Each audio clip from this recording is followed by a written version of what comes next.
Welcome to this series of ECO 403 short lectures. ये ECO 403 की short lecture series की video है। Complete series इस चैनल के ऊपर अपलोड की जा रही है और आज की वीडियो के अंदर आपको लेक्चर नंबर 15 करवाया जा रहा है। तो शुरू करते हैं आज के इस ट्यूटोरियल को। So the open economy experiments overview देखते हैं हम 4 एक्सपेरिमेंट्स का। पहला ये कि फिस्कल पॉलिसी एट होम। इसमें क्या होता है, एग्जामाइन किया जाता है कि कैसे गवर्नमेंट डोमेस्टिक गवर्नमेंट स्पेंडिंग और जो टैक्सेशन होती है इन्फ्लुएंस करती है नेशनल सेविंग्स और जो ट्रेड बैलेंसेस होते हैं उसको। दूसरा है फिस्कल पॉलिसी अब्रॉड, जो कि एक्सप्लोर करता है इम्पैक्ट जो है फॉरेन फिस्कल एक्सपेंशन का ग्लोबल इंटरेस्ट रेट और डोमेस्टिक नेट एक्सपोर्ट के ऊपर। और अगर हम तीसरा देखें इंक्रीज़ इन इन्वेस्टमेंट डिमांड का है, तो ये एनालाइज करता है कि कैसे हाइटेंड इन्वेस्टमेंट एक्टिविटी अफेक्ट करती हैं कैपिटल फ़्लो और जो एक्सचेंज रेट होते हैं उनको। और चौथा अगर हम देखें तो trade policy to restrict import, जो कि इन्वेस्टिगेट करता है कॉन्सिक्वेंसेस इंपोर्ट रिस्ट्रिक्शंस के करेंसी वैल्यूएशन के ऊपर, ट्रेड बैलेंसेस और जो एम्प्लॉयमेंट होती है। ये एक्सपेरिमेंट्स प्रोवाइड करते हैं एक फ्रेमवर्क अंडरस्टैंड करने के लिए इंटरकनेक्टेडनेस, नेशनल इकोनॉमीज़ और जो ट्रांसमिशन होती है पॉलिसी की जो अफेक्ट कर रही होती है क्रॉस बॉर्डर्स को। So now the domestic and foreign fiscal policy. Fiscal policy at home को अब देखते हैं। Expansionary fiscal policy at home जो होती है उसमें ये होता है कि इंक्रीज़ किया जाता है गवर्नमेंट स्पेंडिंग या फिर टैक्स जो है उनको कट कर दिया जाता है, उनको कम कर दिया जाता है और टिपिकली तौर पर रिड्यूस किया जाता है नेशनल सेविंग। और इससे फिर क्या होता है कि कमी आ जाती है नेशनल सेविंग में और डिक्रीज़ हो जाता है नेट कैपिटल आउटफ्लो। और ये जैसे कि डोमेस्टिक फंड्स जो है वो कम अवेलेबल होते हैं फॉरेन इन्वेस्टमेंट के लिए। होता क्या है कि फिर कंसिक्वेंटली तौर पर रिडक्शन हो जाती है कैपिटल आउटफ्लो में, नतीजा आता है लोअर सप्लाई के अंदर डोमेस्टिक करेंसी का और फॉरेन एक्सचेंज मार्केट का, जो कि सबब बनता है रियल एक्सचेंज रेट का कि वो अप्रिशिएट करता है। और ये अप्रिसिएशन डोमेस्टिक गुड को ज़्यादा एक्सपेंसिव भी बनाती है बायर्स के लिए। उससे जो है वो डिक्लाइन हो जाता है नेट एक्सपोर्ट के अंदर। अब फिस्कल पॉलिसी अब्रॉड की हम बात करें एक्सपेंशनरी जो फिस्कल पॉलिसी होगी, जैसे कि इंक्रीज़ होना गवर्नमेंट स्पेंडिंग और रेज हो जाना ग्लोबल डिमांड जो लोनेबल फंड के लिए। ये जो इंक्रीज़ होता है इससे क्या होता है, ड्राइव अप करता है ये वर्ल्ड इंटरेस्ट रेट, बोरोइंग को ज़्यादा एक्सपेंसिव बनाता है इंटरनेशनली और डोमेस्टिक इकॉनमी के लिए जो हायर वर्ल्ड इंटरेस्ट रेट होता है वो डिस्करेज करता है इन्वेस्टमेंट, उससे इंक्रीज़ होता है नेट कैपिटल आउटफ्लो के अंदर, क्योंकि डोमेस्टिक इन्वेस्टर चाहते हैं बेटर रिटर्न अब्रॉड। और ये राइज जो है कैपिटल आउटफ्लो का इंक्रीज़ करता है सप्लाई डोमेस्टिक करेंसी की फॉरेन एक्सचेंज मार्केट में, जो कि सबब बनता है रियल एक्सचेंज रेट का कि डेप्रिशिएट हो। जो डेप्रिशिएटेड एक्सचेंज रेट है बनाता है डोमेस्टिक गुड को चीपर जो है फॉरेन बायर के लिए बूस्ट कर रहा होता है नेट एक्सपोर्ट। ये जो चेन होती है इवेंट्स की हाईलाइट करती है कि कैसे foreign physical action significantly influence कर सकते हैं डोमेस्टिक इकोनॉमिक वेरिएबल्स को। Now the investment demand and trade policy. Increase in investment demand की अगर हम बात करें कि इंक्रीज़ जो होता है इन्वेस्टमेंट डिमांड का डोमेस्टिक इकोनॉमी में, रेज़ करता है इंटरेस्ट रेट, क्योंकि बिजनेसेस जो है वो कम्पीट करते हैं अवेलेबल फ़ंड के लिए और हायर इंटरेस्ट रेट अट्रैक्ट करता है फॉरेन कैपिटल, रिड्यूस कर रहा होता है नेट कैपिटल आउटफ्लो। और फ्यूअर फंड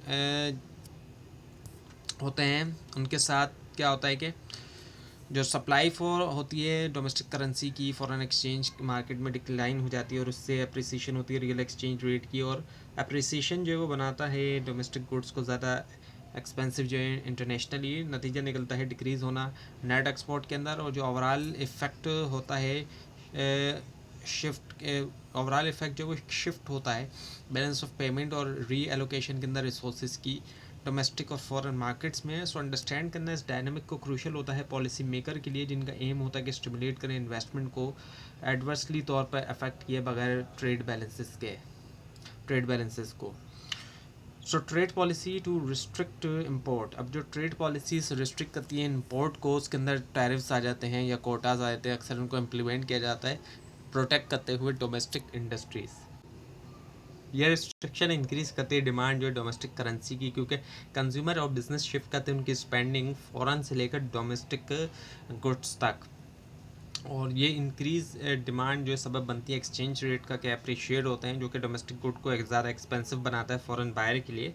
सो इंटेंशन के बावजूद कि रिड्यूस किया जाए इंपोर्ट्स को, नेट एक्सपोर्ट रहती है अनचेंज, क्योंकि जो अप्रिसिएशन ऑफसेट कर देती है initial trade balance improvement. Additionally जो एम्प्लॉयमेंट लेवल्स होते हैं वो सिग्निफिकेंटली तौर पर अफेक्ट नहीं होते, क्योंकि ओवरऑल डिमांड जो है डोमेस्टिक गुड्स के लिए इंक्रीज़ नहीं होती, और जो आउटकम है वो डिमॉन्स्ट्रेट करता है लिमिटेड इफेक्टिवनेस इंपोर्ट रिस्ट्रिक्शन की, और ट्रेड करने में जो ट्रेड बैलेंसेस और जो एम्प्लॉयमेंट होती है ओपन इकॉनमी में।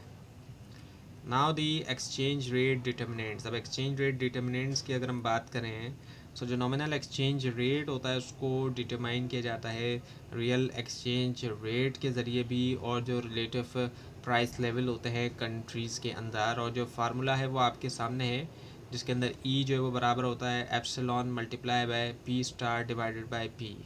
अब यहाँ पर अगर हम देखें तो ई जो है इससे मुराद जो है वो नॉमिनल एक्सचेंज रेट होता है, और जो एप्सिलॉन है जो कि एक ग्रीक लेटर है, ग्रीक अल्फ़ाबेट है ग्रीक लैंग्वेज का, इससे मुराद जो है वो रियल एक्सचेंज रेट होता है।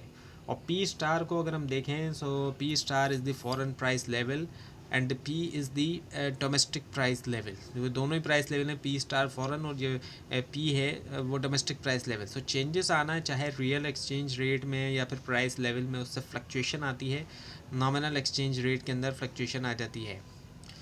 अब जैसा कि डोमेस्टिक प्राइस जो है वो राइज़ होते हैं फास्टर फॉरेन प्राइस के मुकाबले में, सो नॉमिनल एक्सचेंज रेट लाजमी तौर पर डिप्रिशिएट होगा ताकि मेंटेन किया जाए परचेजिंग पावर पैरिटी। सो इन्फ्लेशन जो है वो क्या करता है,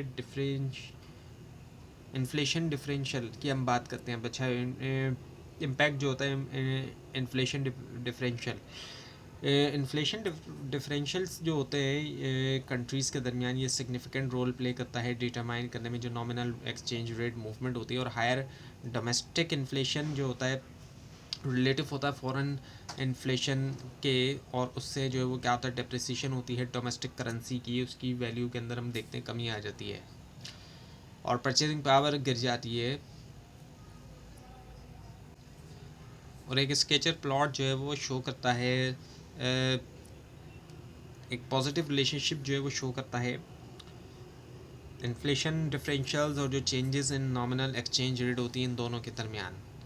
सो ये जो एम्पेरिकल एविडेंस ये सपोर्ट करता है थ्योरी के इन्फ्लेशन इन्फ्लुएंस करता है करेंसी वैल्यू।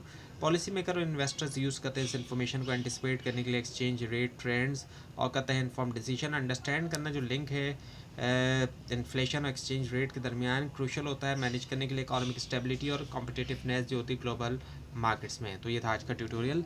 आपको इस बारे में कोई क्वेश्चन और ख़ास तौर पर इसमें कोई मिस्टेक दिखाई दे ज़रूर हाईलाइट कीजिए, और इस पूरी सीरीज़ को देखने के लिए और एग्ज़ाम्स की प्रिपरेशन के लिए इस चैनल को सब्सक्राइब कीजिए, बेल आइकन के ऊपर क्लिक कीजिए। Thanks for watching this video and best of luck.